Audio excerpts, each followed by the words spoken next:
نعرہ تکبیر،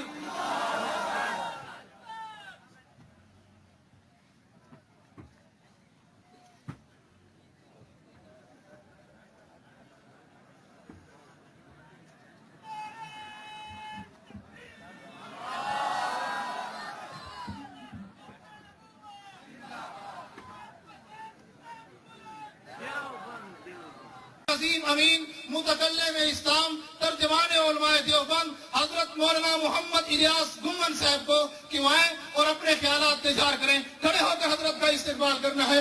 نعرہ تکبیر، تاجدار ختم نبوت، تاجدار ختم نبوت، تاجدار ختم نبوت، عظمت صحابہ، سر بکف سر بلند، سر بکف سر بلند، عقیدہ حیات النبی، عقیدہ حیات النبی.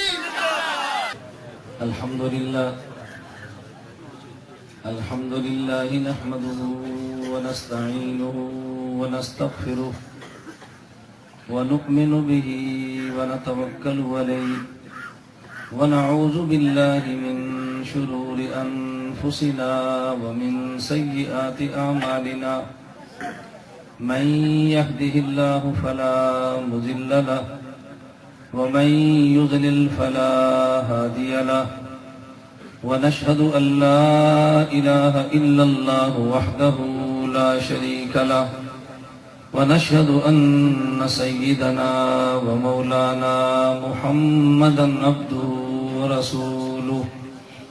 أما بعد فأعوذ بالله من الشيطان الرجيم. بسم الله الرحمن الرحيم. وهو الذي خلق السماوات والأرض في 6 أيام وكان عرشه على الماء ليبلوكم أيكم أحسن عملا. وقال الله تبارك وتعالى في مقام آخر وما كان الله ليعذبهم وأنت فيهم. اللهم صل على محمد وعلى آل محمد كما صليت على إبراهيم وعلى آل إبراهيم إنك حميد مجيد. اللهم بارك على محمد وعلى آل محمد كما باركت على إبراهيم وعلى آل إبراهيم إنك حميد مجيد. نام محمد سے دلوں کو سرور ملتا ہے، نام محمد سے دلوں کو سرور ملتا ہے، نگاہ فکر کو تازہ شعور ملتا ہے. نصیب کیسا بھی ہو واسطہ احمد کا دے کے، نصیب کیسا بھی ہو وسیلہ محمد کا دے کے، خدا سے جو بھی مانگے ضرور ملتا ہے. اس کا نا ایک کو بند کر دو، اس کو بالکل سادہ کر دو. معزز علماء کرام، میرے نہایت واجب الاحترام بزرگوں، مسلک اہل سنت والجماعت سے تعلق رکھنے والے وجود نوجوان دوستوں اور بھائیوں، ہماری کانفرنس کا عنوان شافع محشر ہے. آپ حضرات کی خدمت میں نے 2 مقامات سے قرآن کریم کو تلاوت کیا ہے. میں تمہید بانگ کے آخر میں اپنے موضوع کو آپ کی خدمت میں پیش کروں گا. پہلے آپ یہ سمجھ لیں جو بات میں نے سمجھانی ہے وہ ذرا عنوان ذہن میں رکھ لیں. ہم یہ بات بڑی وضاحت سے نظریے کے طور پہ کہتے ہیں، اس کائنات کو وجود ملا، کائنات کے وجود کی عطا بھی حضور کی وجہ سے ہے، کائنات کے وجود کی بقا بھی حضور کی وجہ سے ہے. عنوان ذہن میں رکھ لیں، کائنات کے وجود کی عطا بھی حضور کی وجہ سے ہے، کائنات کے وجود کی بقا بھی حضور کی وجہ سے ہے. اس کائنات کے وجود کی عطا یہ بھی حضور کی وجہ سے، کائنات کے وجود کی بقا یہ بھی حضور کی وجہ سے، کائنات کے وجود کی عطا یہ بھی حضور کی وجہ سے، کائنات کے وجود کی عطا یہ بھی حضور کی وجہ سے. جہاں تک تعلق پہلی بات کا ہے کائنات کے وجود کی عطا یہ حضور کی وجہ سے ہے.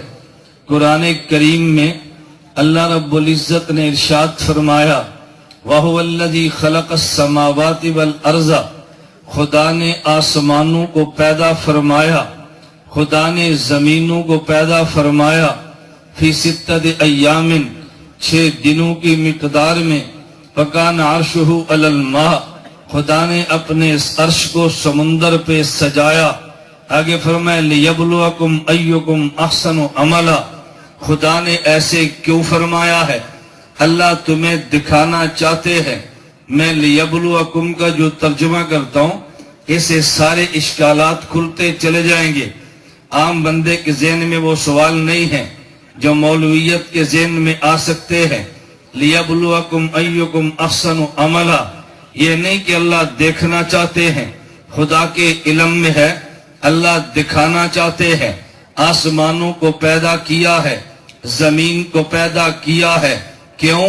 لِيَبْلُوَكُمْ أَيُّكُمْ أَحْسَنُ عَمَلًا، تاکہ تمہیں دکھائیں اس دنیا میں احسن عملہ کون ہے. احسن عملہ کا معنی کہ اگرچہ عمل تھوڑا ہے لیکن کیفیت میں سب سے بالا ہے. اللہ دکھانا چاہتے ہیں اس کائنات میں سب سے بہترین والا عمل والا کون ہے. اس کے لیے خدا نے آسمان بھی پیدا کیے، اس کے لیے خدا نے زمینیں بھی پیدا کی ہے، اور پیدائش کا مقصد یہ ہے تمہیں دکھا دیا جائے احسن عملہ کون ہے. اب ہم یہ دیکھتے ہیں احسن عملہ کسے کہتے ہیں. عربی زبان کے 2 لفظ ہیں، ایک لفظ اکثر عملہ، ایک لفظ احسن عملہ. اکثر عملہ کا معنی جس کے اعمال زیادہ ہوں، احسن عملہ کا معنی کہ جس کا عمل دیکھنے میں اگرچہ تھوڑا ہو لیکن وزن میں بڑا ہو. میں بات سمجھانے کے لیے یوں کہتا ہوں، ایک کسی چیز کی کمیت ہے، ایک کسی چیز کی کیفیت ہے. کمیت کا معنی مقدار ہے، کمیت کا معنی حجم ہے. حجم الگ چیز ہوتی ہے، اس میں کیفیت الگ چیز ہوتی ہے. اگر آپ نے بازار میں گڑ دیکھا، آپ 10 کلو گڑ دیکھ لے، وہ 10 کلو ہے، ایک تھیلے میں آئے گا. لیکن اس کے مد مقابل اگر آپ ایک آدھا تولہ سکرین دیکھ لے، سکرین آدھا تولہ بہت تھوڑی سی ہے، دیکھنے میں گڑ کا حجم زیادہ ہے، سکرین کا حجم کم ہے. کمیت میں گڑ زیادہ ہے، سکرین کم ہے. گڑ کی مقدار زیادہ ہے، سکرین کی مقدار کم ہے. لیکن اگر کوئی بندہ آپ سے پوچھے بتاؤ مٹھاس کس میں زیادہ ہے، تو آپ نے یہ نہیں کہنا کہ 5 کلو گڑ میں مٹھاس زیادہ ہے. آپ نے کہنا ہے نہیں، آدھا ہی چھٹاک نہیں، آدھا تولہ جو سکرین ہے اس میں مٹھاس زیادہ ہے. ہم یہ کہیں گے کمیت میں گڑ زیادہ ہے لیکن کیفیت میں سکرین زیادہ ہے. اگر حجم دیکھ تو گڑ کا زیادہ ہے، اگر مٹھاس کی کیفیت دیکھ لے تو یہ سکرین میں زیادہ ہے. اکثر عملہ کا معنی یہ ہے، عمل زیادہ کس کا؟ اکثر عملہ کا معنی یہ ہے عمل زیادہ کس کا ہے؟ احسن عملہ کا معنی یہ ہے اگرچہ دیکھنے میں تھوڑا ہے لیکن وزن میں عمل زیادہ کس کا ہے. میں اس پہ دلیل دینے لگا. اکثر عملہ کیا ہے، احسن عملہ کیا ہے؟ رسول اللہ صلی اللہ علیہ وسلم نے فرمایا لا تسبوا اصحابی، میرے اصحاب کی شان میں کبھی نزیبہ جملہ نہ کہنا. سبن کمانا، گالی نہ کرنا. گالی کے لیے عربی زبان میں لفظ شتمن ہے. پیغمبر نے یہ نہیں فرمایا لا تسبوا اصحابی، فرمایا میرے صحابہ کی شان میں نزیبہ جملہ کبھی نہ کہنا. وجہ کیا ہے؟ فَإِنَّ أَحَدَكُمْ لَوْ أَنفَقَ مِثْلَ أُحُدٍ ذَهَبًا مَا بَلَغَ مُدَّهُ أَوْ نَصِيبَهُ أَوْ نَصِيفَهُ. یہ نبی نے دلیل بیان کی ہے. میں بات جملے طلبہ کے لیے کہتا ہوں، یہ جو اللہ کے نبی نے فرمایا لا تسبوا اصحابی فَإِنَّ أَحَدَكُمْ، یہ فا کیا ہے؟ اسے عربی زبان میں کہتے ہیں یہ فا تعلیلیہ ہے. یہ پچھلے دعوے کی دلیل دینے لگا ہے. میرے صحابہ کی شان میں کبھی نزیبا کلمہ نہ کہنا، وجہ یہ ہے اگر تم احد پہاڑ کے برابر بھی عمل کر لو تو میرے صحابی کے مٹھی جو کے برابر بھی نہیں ہے۔ یہ احد پہاڑ کے برابر سونا یہ اکثر و عملہ ہے، اور مٹھی جو کے برابر مٹھی جو لیکن کمیفیت میں بڑھ گیا یہ احسن و عملہ ہے۔ تیرے اور میرے پلے میں اگرچہ عمل زیادہ ہوں گے لیکن صحابی کے تھوڑے عمل پر بھی میرا اور تیرا عمل کبھی مقابلہ کر نہیں سکتا۔ خدا نے یہ نہیں فرمایا میں پیدا اسے کرنا چاہتا ہوں جو اکثر و عملہ ہے، بلکہ خدا نے یوں فرمایا میں اسے پیدا کرنا چاہتا ہوں جو احسن و عملہ ہے۔ مفتی اعظم پاکستان مفتی محمد شفیع نے معارف القرآن میں اسی آیت کے تحت لکھا ہے، میں حوالہ اس لیے دے رہا ہوں کہ تمہیں کوئی بندہ گمراہ نہ کرے، یہ دیوبند کا مسلک نہیں ہے۔ مفتی اعظم پاکستان مفتی محمد شفیع کون ہے؟ دارالعلوم دیوبند کے مفتی ہے، حکیم الامت تھانوی کے خلیفہ مجاز ہے، مفتی رفیع اور مفتی تقی عثمانی دامت برکاتہما کے والد محترم ہیں۔ اگر یہ بھی دیوبندی نہیں ہے مجھے بتا دیوبندی کون ہے؟ فرمایا ایک کافر ہے، ایک مومن ہے، نیک عمل کافر بھی کرتا ہوگا لیکن مومن اس کے مقابلے میں احسن و عملہ ہے۔ اگر عام ایمان والا ہو مقابلے میں عالم یہ احسن و عملہ ہے۔ ایک طرف عالم ہے مقابلے میں صحابی ہے، صحابی احسن و عملہ ہے۔ ایک طرف صحابہ ہے ایک طرف نبی ہے، نبی صحابی کے مقابلے میں احسن و عملہ ہے۔ ایک طرف انبیاء ہے ایک طرف سید الانبیاء ہے، انبیاء کے مقابلے میں سید الانبیاء احسن و عملہ ہے۔ تو کہے گا جی وہ کیسے؟ حضرت نوح کو دیکھ لے، دعوت 950 سال کی ہے۔ مصطفیٰ کو دیکھ لے، ان کی دعوت 23 سال کی ہے۔ لیکن اگر کوئی بندہ پوچھ لے بتاؤ بھائی ان نے دعوت 950 سال دی ہے، حضور نے دعوت 23 سال دی ہے، لیکن مقام کس کا زیادہ ہے؟ آپ 950 سال والے کی بات نہیں کریں گے بلکہ 23 سال والے کی بات کریں گے۔ پتہ یہ چلا ادھر دعوت کی مدت زیادہ ہے لیکن ادھر دعوت کی کیفیت زیادہ ہے، تو پھر پتہ یہ چلا اگر کائنات میں دیکھنا ہو احسن عملہ کون ہے تو پھر جواب یہ ملے گا مصطفیٰ کی ذات ہے۔ تو احسن عملہ کا معنی میرے مصطفیٰ کی ذات ہے۔ خدا نے بتا دیا میں نے آسمانوں کو پیدا کیا، میں نے زمینوں کو پیدا کیا تاکہ میں تمہیں دکھا دوں احسن عملہ کون ہے، تاکہ میں تمہیں دکھا دوں میں نے مصطفیٰ کو پیدا کرنا ہے۔ تو پتہ یہ چلا کائنات کے وجود کی عطا یہ مصطفیٰ کی وجہ سے ہے۔ کائنات کے وجود کی عطا مصطفیٰ کی وجہ سے ہے۔ میں سمجھا رہا تھا یہ احسن عملہ ہے۔ چلے اس پہ میں تھوڑی سی بات اور کرتا ہوں، ساتھ عقیدہ بھی ذہن میں آئے۔ اہل سنت کا نظریہ ہے اگر پیغمبر کا ایک سجدہ ہو امت کے کروڑوں سجدوں سے اعلیٰ ہے، اگر پیغمبر کا ایک مرتبہ رکوع کرنا ہو امت کی کروڑوں نمازوں سے اعلیٰ ہے۔ اس کی وجہ ذرا ذہن میں بٹھا لینا، اس کی وجہ یہ ہے آپ نے حدیث جبرائیل بھی پڑھی ہے۔ حضرت جبرائیل نے مصطفیٰ سے پوچھا ہے یا رسول اللہ ہمیں بتائیں احسان کیا ہے؟ اللہ کے نبی نے جواب دیا ان تعبد اللہ کانک تراہ فإن لم تکن تراہ فإنہ یراک۔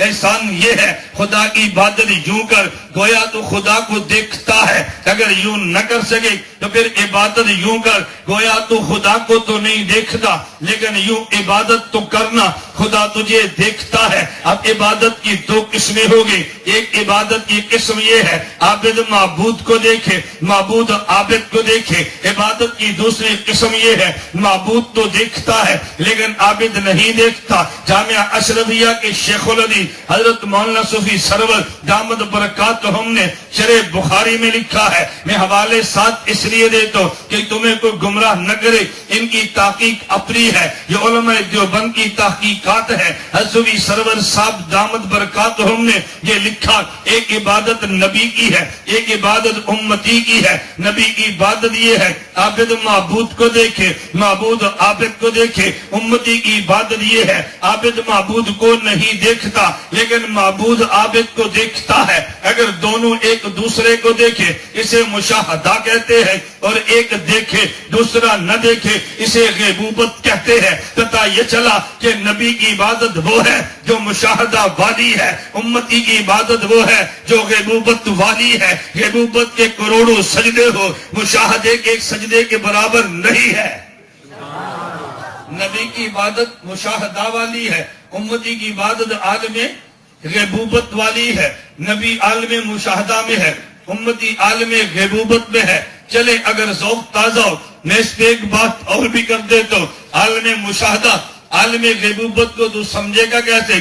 ہمارا نظریہ ہے، توجہ رکھنا، نبی سے کبھی گناہ نہیں ہوتا، نبی سے کبھی گناہ نہیں ہوتا۔ ہم یہ نہیں کہتے نبی گناہ نہیں کرتا، بلکہ ہم یہ بات کہتے ہیں اللہ نبی کو ہمیشہ گناہوں سے بچا لیتا ہے۔ ذرا دلیل پہ غور کرنا، کوئی بندہ تجھے کہے گا حضرت آدم نے گناہ کیا ہے، دیکھو قرآن میں نہیں ہے اسا آدم و ربہ ہو، حضرت آدم نے گناہ کیا، تو نے فوراً کہنا نانا گناہ نہیں کیا۔ کیوں؟ قرآن میں دوسری آیت بھی ہے نسی آدم، حضرت آدم بھول گئے ہیں۔ اسا آدموں کا معنی یہ ہے حضرت آدم نے کام ایسے کیا، اگر بھولے نہ ہوتے تو گناہ ہوتا، لیکن نسی آدم کیونکہ بھول گئے ہیں اس لیے گناہ نہیں ہے۔ اگر میں مثال لوں تو پھر بات تجھے سمجھ آئے، بغیر وضو کے اگر بندہ نماز پڑھے تو ایمان سے کفر میں چلا جاتا ہے، لیکن ایک بندہ مصلی پہ امام بنا ہے،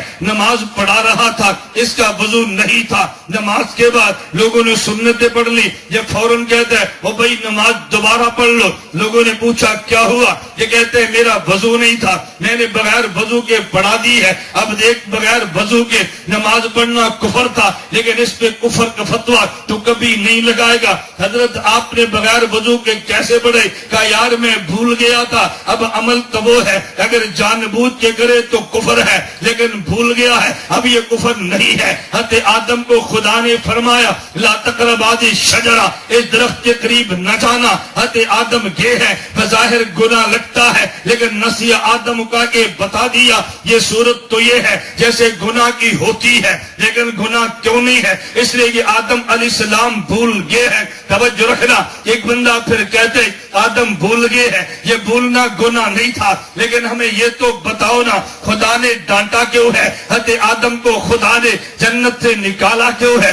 آدم حوا یہ 40 سال تک الگ روئے کیوں ہے؟ ربنا ظلمنا انفسنا یہ دعائیں مانگی کیوں ہے؟ اس سے تو پتا چلتا ہے آدم علیہ السلام نے گناہ کیا۔ میں نے کہا نہیں، آدم بھول گئے ہیں۔ وہ جی بھولنے والے کو اتنی ڈانٹ نہیں ملتی۔ میں نے کہا یہ بھول جانا امتی کا نہیں ہے، یہ بھول جانا نبی کا ہے۔ نبی کا بھول جانا اور ہے، امتی کا بھول جانا اور ہے۔ ان دونوں میں فرق یہ ہے مگر آدمی روزہ رکھ لیتا ہے، روزے میں بھول کے کھا لے تو روزہ نہیں ٹوٹتا، اگر بھول کے پی لے تو روزہ نہیں ٹوٹتا۔ پتہ یہ چلا کہ بھول جانا معاف ہے، لیکن ایک مسئلہ مجھے بتاؤ، اگر کوئی بندہ نماز پڑھے اور بھول کے بات کر لے نماز ٹوٹ جاتی ہے یا نہیں؟ کیوں؟ بھول جانا معاف نہیں ہے؟ بتاؤ بھائی، بھول جانا معاف نہیں ہے؟ بھول کے کھانا کھا لیا تو روزہ نہیں ٹوٹا، بھول کے پی لیا تو روزہ، اور بھول کے نماز میں بات کر لی تو نماز۔ اب کوئی بندہ کہتا ہے اگر بھول جانا معاف نہیں تھا تو روزہ کیوں نہیں ٹوٹا؟ اگر بھول جانا معاف ہے تو پھر بتا نماز کیوں ٹوٹی ہے؟ سوال ٹھیک ہے یا غلط ہے؟ بولتے نہیں ٹھیک ہے نا؟ اگر بھول جانا معاف ہے تو نماز کیوں ٹوٹی ہے؟ اگر بھول جانا معاف نہیں ہے تو روزہ کیوں نہیں ٹوٹا؟ یہ نماز اور روزے کے بھولنے کا فرق سمجھے گا تو پھر نبی امتی کے بھول جانے کا فرق بھی سمجھے گا۔ نبی امتی میں کیا فرق ہے؟ نبی بھی بھولا ہے، امتی بھی بھولا ہے، روزے دار بھی بھولا ہے، نماز والا بھی بھولا ہے، لیکن فرق یہ تھا۔ توجہ رکھنا، میں ایک مثال دیتا ہوں پھر یہ تجھے سمجھاؤں گا۔